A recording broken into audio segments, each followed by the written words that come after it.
My husband won't even let me touch him after my betrayal.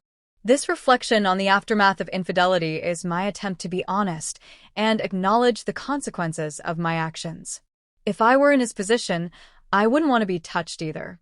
Let me start by introducing myself. My name is Amy, and I'm here to share my story as a warning about the chaos infidelity brings. I don't see myself as a victim here.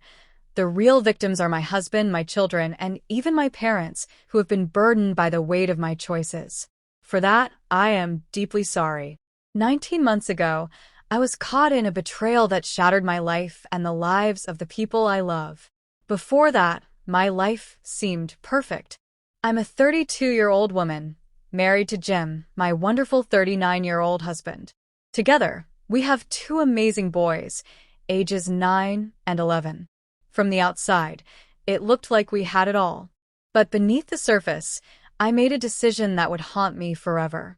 To give you some context, my affair began over 2 years ago but was only discovered 19 months ago. It lasted nearly 5 months, during which I was physically involved with another man, Steve, a married neighbor. I'll be honest, our physical encounters were limited to only 4 times. Though I know that may sound unbelievable, it's the truth. You might wonder what led to this. Were there issues in my marriage? Did I no longer love Jim? The answer is a firm no to both. I was completely happy and fulfilled in my marriage. Jim was everything I had ever dreamed of. I loved him and our children more than anything in the world.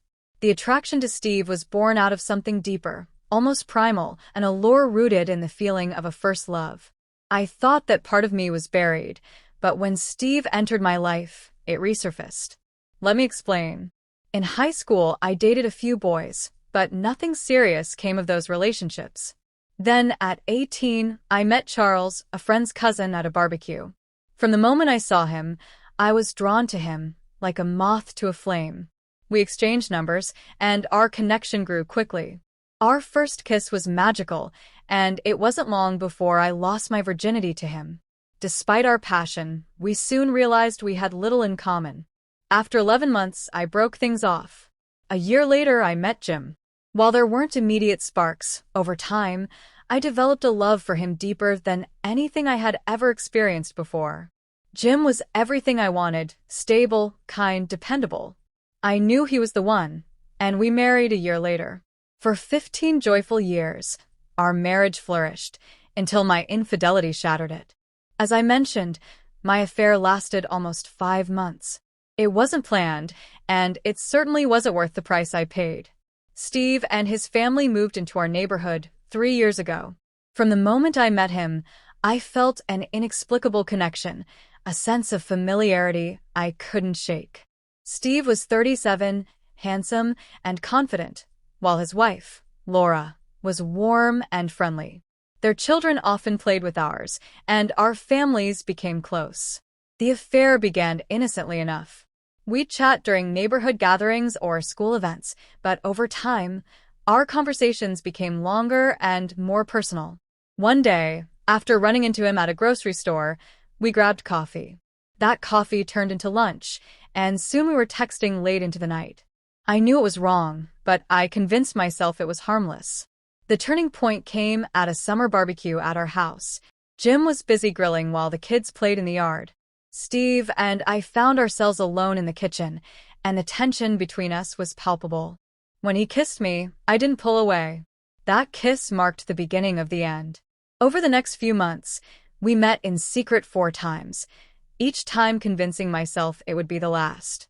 With every encounter, I hated myself more. The guilt became unbearable, but I lacked the courage to confess. I convinced myself no one would find out, but secrets always have a way of surfacing. One evening, Jim found a text from Steve on my phone.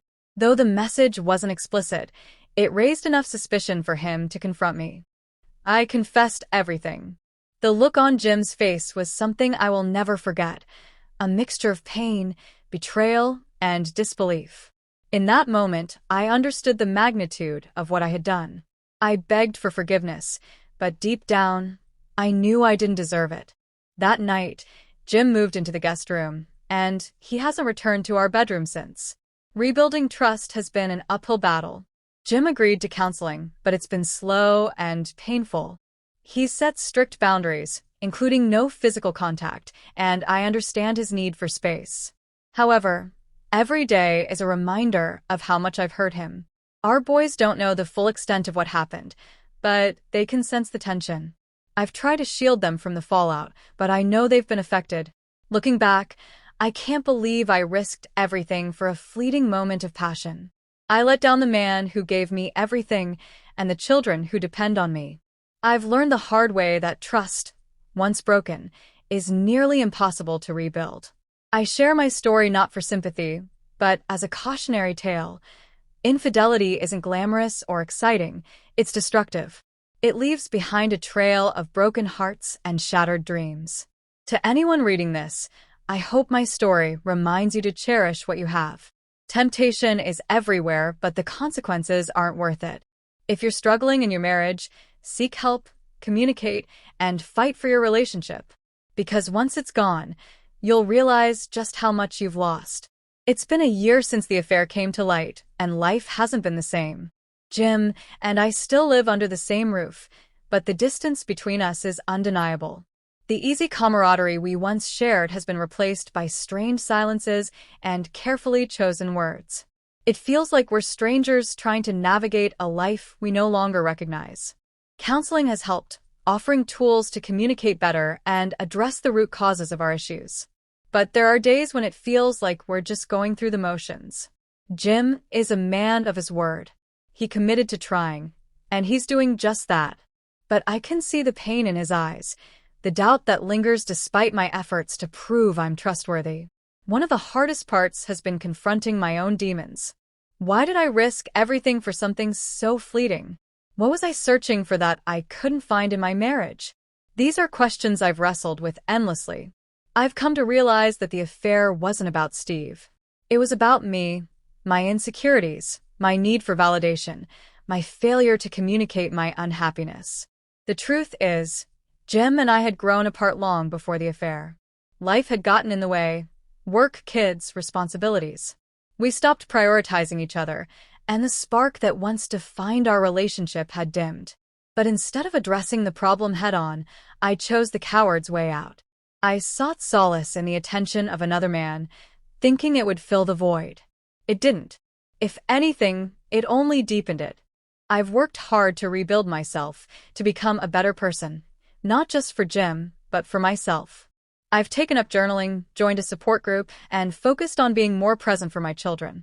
I've learned to sit with my guilt and shame instead of running from it. It's not easy, and there are days when the weight of my mistakes feels unbearable. But I owe it to Jim, to my kids, and to myself to keep trying. As for Jim, I don't know what the future holds. There are moments of connection, fleeting, but real, that give me hope.